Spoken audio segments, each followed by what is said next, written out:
और उल्लू का बैर बड़ा प्रसिद्ध है। काको लूकम एक प्रयोग है व्याकरण में, काको लूकम सूत्र है महर्षि पाणिनि का, ये सांच वैरस शाश्वती का। इस सूत्र से काको लूकम इसमें समास होता है। कौआ और उल्लू का ऐसा भारी बैर है कि उल्लू रात को खोज खोज कर कौओं को ही मारता है। इसके पीछे और कोई कारण तो कहीं नहीं सुनने को मिला। पंचतंत्र में इसका कारण लिखा है। कहते एक बार पक्षियों ने पंचायत की, महापंचायत। उस पंचायत में कहा कि देखो पक्षीराज गरुड़ जी हैं, पर वो भगवान नारायण के वाहन हैं, उनकी सेवा में इतने व्यस्त रहते हैं कि उन्हें हम पक्षियों के सुख दुख पूछने की फुर्सत नहीं। राजा ऐसा होना चाहिए जो प्रजा का सुख दुख पूछे, जाने और उसका समाधान करे। तो ऐसा करो, बहुमत से अब अपदस्थ कर दो, उनको हटा दो। हम लोग नहीं मानते गरुड़ जी को राजा, किसी दूसरे पक्षी को राजा बनाओ जो सबके सुख दुख में काम में आवे। तो पक्षियों ने उस महापंचायत में निर्णय किया कि नारायण के वाहन को तो राजा बना के देख लिया, अब नारायण की गृहिणी जो लक्ष्मी जी हैं उनके वाहन को राजा बनाते हैं। लक्ष्मी जी का वाहन कौन है? उल्लू। बोले लक्ष्मी वाहन को राजा बनाते हैं। तो उल्लू महाराज का चयन हुआ और उनसे प्रार्थना की गई कि आप राजा बन जाइए। हमारे पूज्य खाक सुख वाले महंत जी कहते हैं कि गृहस्थी आदमी बूढ़ा है जाए, दांत गिर जाए और ब्याह ना भयो हो को, बाबा जी न बने हो, ब्याह भयो ना हो, तो दांत सवेरे के सवेरे गिर जाए, कोई कहे ब्याह कर लो तो ऊपर से तो मना करे नहीं नहीं नहीं रहन दो, अब क्या ब्याह की उम्र है। लेकिन फिर भी कह देगा कि हाँ अब क्या करें, लोग नहीं मान रहे हैं, अब सबका मान रखना पड़ेगा। तो गृहस्थी आदमी बूढ़ा है जाए, ब्याह ना होए, तो बुढ़ापे में भी ब्याह के लिए राजी हो जाता है। और बोले साधु वृद्ध हो जाए, अब लठिया से भी नहीं चल सकता, दो लोग हाथ पकड़ के चलावे तब चले, और लोग कहें कि नहीं आपको तो अब महंत बनना पड़ेगा, चादर विधि आपकी ही होगी, तो भीतर से तो प्रसन्न होता चलो महंत बन के मरेंगे तो कम से कम भंडारा तो बढ़िया हो ही जाएगा। क्या करें, हमारी इच्छा तो बिल्कुल नहीं, पर क्या लोग मान ही नहीं रहे। लोग कहते नहीं नहीं हम तो आपको ही चादर उड़ाएंगे, तो चलो कोई बात नहीं ओढ़ लेते हैं चादर।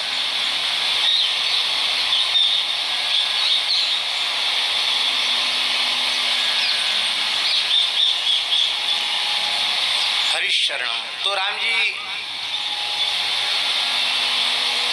ये उल्लू भी प्रसन्न था भीतर से कि वाह मैं राजा बनूंगा। पहले तो मना किया रहने दो, गरुड़ जी से पूछा नहीं तुमने। बोले नहीं नहीं आप लक्ष्मी जी के वाहन है कि नहीं? हाँ लक्ष्मी जी के तो हैं, फिर क्या आप कोई कम है? अरे लक्ष्मी नारायण से कम नहीं, तो आप नारायण के वाहन गरुड़ से कम क्यों अपने को आंकते हो? आप हो सामर्थ्यवान हो। अब तो सारी सामग्री सम्राट पद की, पक्षी सम्राट पद पर अभिषिक्त करने की सारी शास्त्रीय सामग्रियां एकत्रित की गई। बड़ा बढ़िया रोचक वर्णन किया है विष्णु शर्मा ने कि समुद्रों का जल आ गया, नदियों का जल आ गया, कलश आ गए, औदुंबर पीठ आ गया, गुलर के पीठ पर बिठाकर अभिषेक किया जाता है, ऐसी विधि है शास्त्रीय। औदुंबर पीठ आ गया और वस्त्र आ गए, छत्र चमर सब कुछ आ गई। जो ब्राह्मण जाति के पक्षी थे वो मंत्रोच्चार करने लग गए, नाऊ भाट जाति के पक्षी थे वो गुणगान करने लग गए। और बिल्कुल बस अब अभिषेक तो हो गया था, अब गद्दी पर बैठकर तिलक की तैयारी थी। इसी बीच में एक कौआ बोला, इसी बीच में एक कौआ बोला देखो भाई अब बात तो बहुत आगे बढ़ चुकी है, अब हमारे बोलने का अवसर है नहीं और हमें बोलना भी नहीं चाहिए, लेकिन क्या करें हम अपने आप को रोक नहीं पा रहे हैं बोले बिना। क्यों? किसी सभा में सर्वथा अधर्म हो, अन्याय हो और कोई धर्मनिष्ठ व्यक्ति उसमें बैठा हो और वो उसको रोके नहीं, टोके नहीं, तो उस व्यक्ति को पाप लग जाता है। तो मैं तो इसी से चिंतित हूं कहीं मुझे पाप न लग जाए, इसलिए मैं बोलना चाहता हूं। आप सब पंच अनुमति दो तो मैं बोलूं। हाँ बोलो। पक्षियों ने कहा बोलो, कोई बात नहीं। तुम चांडाल पक्षी हो तो क्या, ये तो वोट का जमाना है, सर्वसम्मति से चुनाव हो रहा है, सबके मत का समान आदर है, बोलो क्या बात। उन्होंने कहा कि किस अयोग्यता के कारण भगवान नारायण के वाहन पक्षीराज गरुड़ को आप लोग अपदस्थ करके इन्हें राजा बनाना चाहते हैं। बोले हमारे भगवान की सेवा में व्यस्त हैं, हमारे सुख दुख को देखने नहीं आते हैं। देखने नहीं आते उनकी मजबूरी है, पर देखना चाहे तो देख तो सकते हैं कि नहीं? देख तो सकते हैं, अंधे तो नहीं है। रात्रि में तो आप लोग सब अपने अपने घोंसलों में सुरक्षित रहते हैं, किसी को कोई संकट है ही नहीं। संकट जितने आते हैं वो दिन में ही आते हैं, और जिसे तुम राजा बना रहे हो उसको तो दिन में नहीं दिखता, और रात में ये तुमको घूम घूम करके तुम लोगों का ही शिकार करके तुम्हारा रक्त पिएगा, तो रक्षा किससे? जो भक्षक है उसी को तुम राजा बना रहे हो। दिन में तो कोई संकट नहीं। अब तुमने गरुड़ जी को पुकारा, कभी पुकारा गरुड़ जी को? बोले नहीं पुकारा। तो फिर गरुड़ जी को दोष क्यों? उनके पास फरियाद करते, प्रार्थना करते। सबने कहा ये बात तो बिल्कुल, अरे तो बड़ा दुष्ट है, उल्लू है तो उल्लू। कहते हैं तुम तो एकदम उल्लू हो। अरे बोले हाँ बिल्कुल सच्ची उल्लूक है ये तो, ये बिल्कुल राजा के योग्य नहीं है। उतारो उतारो, गद्दी से उतारो। उतार दिया। बोले ठीक है कोई बात नहीं, अभिषेक इसका हो गया, लेकिन अभी गद्दी पर तो नहीं बिठाया, चादर विधि नहीं हुई, अभी मुकुट नहीं धराया गया, अभी कोई बात नहीं, अब इसको हटा दो। अब पक्षीराज गरुड़ ही हम लोगों के राजा रहेंगे। अभिषेक के कलश का जो जल था उसी को उल्लू ने अपने हाथ में लिया। ओम विष्णु विष्णु विष्णु कह करके संकल्प किया उसने कि आज से कौआ हमारे पक्के दुश्मन, हम और पक्षियों को तो भले ही कौआ ना मिले तो मारेंगे, पहला शिकार कौओं का ही करेंगे। तब से कौआ उल्लू का बैर प्रसिद्ध हो। इसने उल्लू से शिक्षा ले ली, प्रेरणा ले ली, और उल्लू से शिक्षा लेने का परिणाम ये हुआ इसने पांडवों के शिविर में प्रवेश किया। कथा आप सबको मालूम है, भगवान श्री कृष्ण कितने करुणामय हैं। भगवान श्री कृष्ण, आज यह घटना घटने वाली है, और आज ही भगवान श्री कृष्ण ने पांडवों से कहा देखो, जिस दिन राजा को विजयश्री प्राप्त हो उस दिन राजा को अपने शिविर में निष्विश्राम नहीं करना चाहिए। हो सकता है शत्रु पक्ष से कोई भयंकर षड्यंत्र हो जाए और सोते हुए राजा का वध कर दे कोई। अरे घर में रहने वाला शत्रु ही मार दे, जो सैनिक है वही शत्रु पक्ष से मिल जाए और मार दे तो। इसलिए विजय के बाद राजा को सुरक्षित स्थान में पहुंच जाना चाहिए, जब तक कि पूरा साम्राज्य उसके अधिकार में ना आ जाए। तो तुम लोग मेरे साथ चलो, सुरक्षित स्थान में चलो, शिविर को यहीं रहने दो। कौन करेगा रक्षा? बोले ये धृष्टद्युम्न सेनापति तो ही है ना, और आप चिंता मत करो, हम शिवजी से प्रार्थना करते हैं कि वो रक्षा करें। तो प्रलयंकर रुद्र को शिव को कहा, शंकर जी को कहा भगवान कृष्ण ने कि तुम पांडवों के शिविर की रक्षा करो। बोले बाबा बोले जो आ गया, वो एक विचित्र अवधूत के वेश में दिव्य अस्त्र शस्त्र लेकर शिविर के मुख्य द्वार पर खड़े हो गए, और अश्वत्थामा ने कृतवर्मा कृपाचार्य के साथ प्रवेश का अर्धरात्रि में उपक्रम किया, लेकिन भगवान शंकर के श्री अंग में संपूर्ण अस्त्र शस्त्र उसके विलीन हो गए। वो समझ गया कि ये कोई सामान्य महापुरुष नहीं, भगवान शिव हैं। आपने उसने स्तुति की, अग्नि प्रज्वलित करके आहुति दी, स्तुति की, और कहा प्रसन्न नहीं होंगे तो मैं अपने आप आपकी ही आहुति दे दूंगा। ये तो आशुतोष अवधरदानी है। शंकर जी प्रसन्न हो गए, बोले वरम ब्रूहि, वरदान मांगो। बोले आप हमको अपनी दिव्य शक्ति दे दो, खड्ग दे दो, जिससे मैं सोते हुए वीरों का वध कर सकूं। कहा एवमस्तु।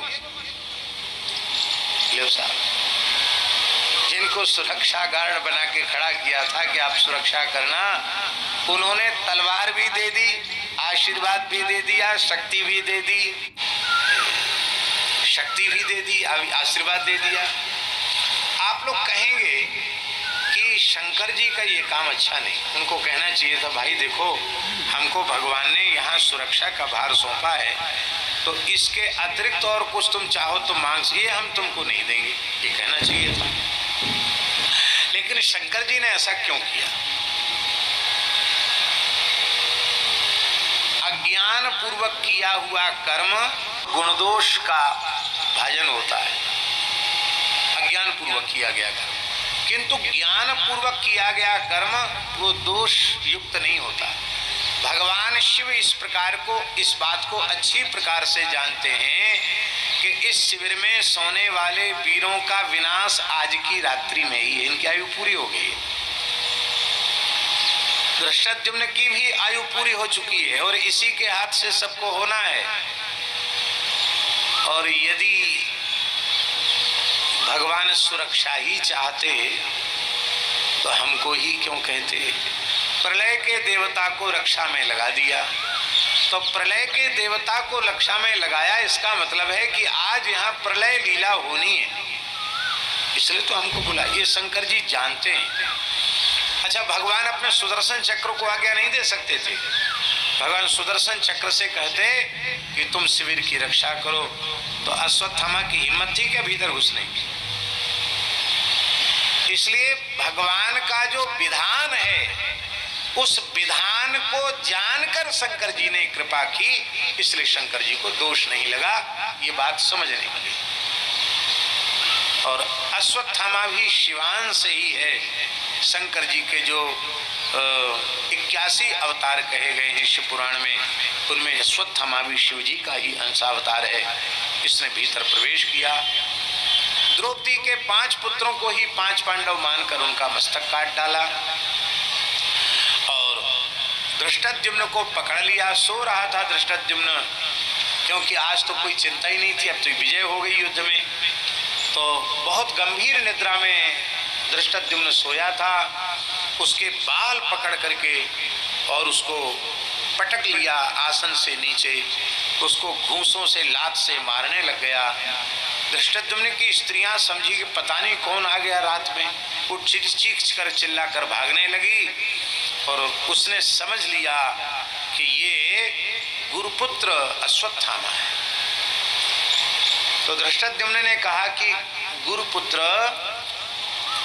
तुम मुझे तलवार से मौत के घाट उतार दो, मुझे मार डालो, आपके हाथ से मरकर मैं वीर गति को प्राप्त होऊंगा। लेकिन ये लात घूंसों की मार से मारने से, ये गर्दन मरोड़कर मारने से वीर की भी दुर्गति होती है, इसलिए मैं वीरोचित मृत्यु चाहता हूँ। पशु की तरह गला रेत करके, गला घोट कर मुझे मत मारो। लेकिन अश्वत्थामा ने कहा, अरे गुरु घाती, तो इसी प्रकार की मृत्यु का अधिकारी है, तेरे साथ ऐसा ही होना चाहिए। अब पशु मार ममारयत लिखा है, पशु मार, जैसे पशु को कोई क्रूर व्यक्ति मार दे, ऐसे ही धृष्टद्युम्न को गला घोट करके, गर्दन मरोड़ करके अश्वत्थामा ने मार डाला।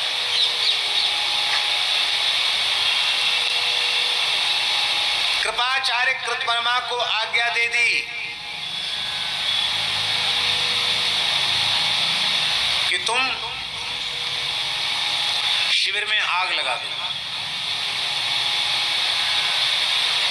आग लाना वो अच्छा काम नहीं, लोग सो रहे हैं तुम आग लगा दो। कृपाचार्य कृतवर्मा को दोष नहीं लगा महाराज। क्यों नहीं लगा?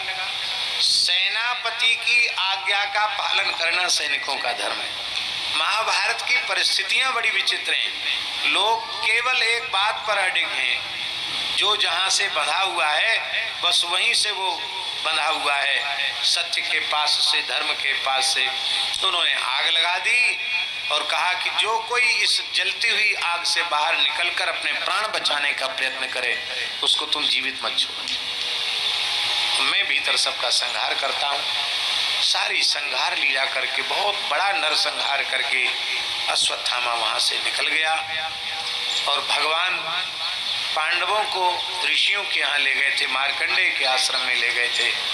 वहां से भगवान लौट आके आए। यहाँ शिविर में तो हाहाकार मचा था। तमाम स्त्रियां रुदन कर रही थी, द्रौपदी कुररी की तरफ विलाप कर रही थी।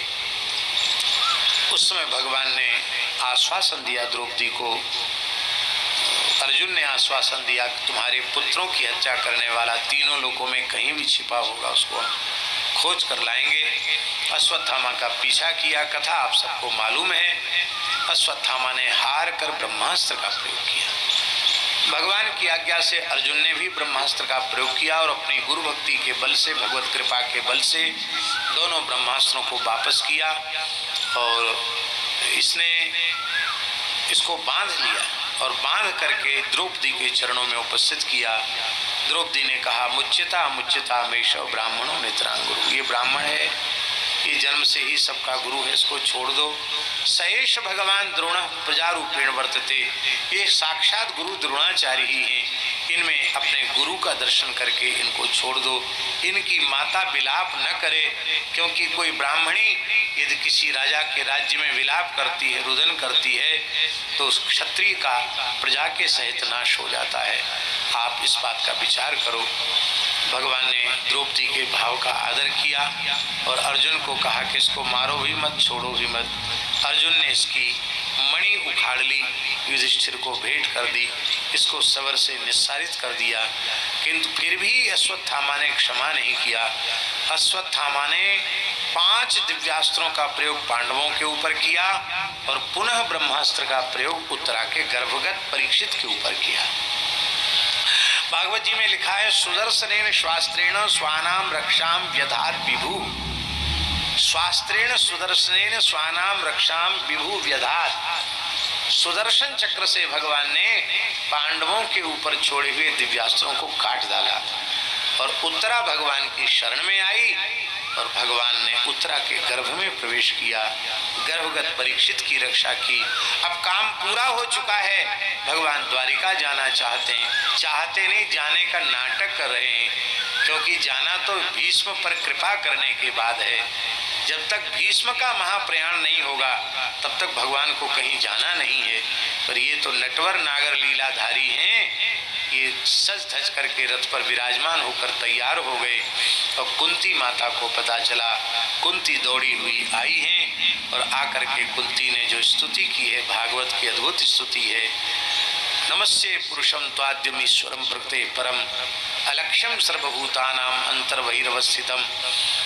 और इस स्तुति में कुंती ने कहा, विपदस्सन्तु न सस्वत् तत्र तत्र जगत गुरु भवतो दर्शनम यत्स्याद पुनर्भव दर्शनम। हे जगत गुरु श्री कृष्ण, ये विपत्तियां सदा सर्वदा हमारे ऊपर बनी रहें, क्योंकि ये विपत्तियां आपका दर्शन कराने वाली हैं और आपका दर्शन संसार चक्र से छुड़ाने वाला है, जन्म मृत्यु के चक्र से छुड़ाने वाला है। भगवान ने कहा, माँ बुआ जी, अब बहुत अतिकाल हो गया है, आप रो मत, अब हम कहीं नहीं जा रहे हैं। भगवान ने पुनः रथ से उतरकर महल में प्रवेश किया और आज रात्रि का समय है और भगवान अपने महल में प्रविष्ट है। सब सो गए पर युधिष्ठिर नहीं सोए। युधिष्ठिर एकांत में बैठकर विलाप कर रहे हैं, हाय हाय, मैंने अपने गोत्र की हत्या की, मैंने गुरु की हत्या की, मैंने अपने नाते रिश्तेदारों की हत्या की। इस राज्य के लोभ ने कितने पतन के गर्त में मुझे ढकेल दिया। मुझे लोग धर्मराज कहते हैं, धर्मनिष्ठ कहते हैं, और मैं कितना पाप कर्म परायण हूँ। मेरे मन में क्षमा दया तनिक भी नहीं है। अरे मैं मुनियों की वृत्ति से अपना निर्वाह कर लेता, मेरे ही कारण ये धरती रक्त से रंजित हो गई। कितनी माताओं की गोद सूनी हो गई और कितनी सौभाग्यवती नारियों का मांग का सिंदूर उजड़ गया।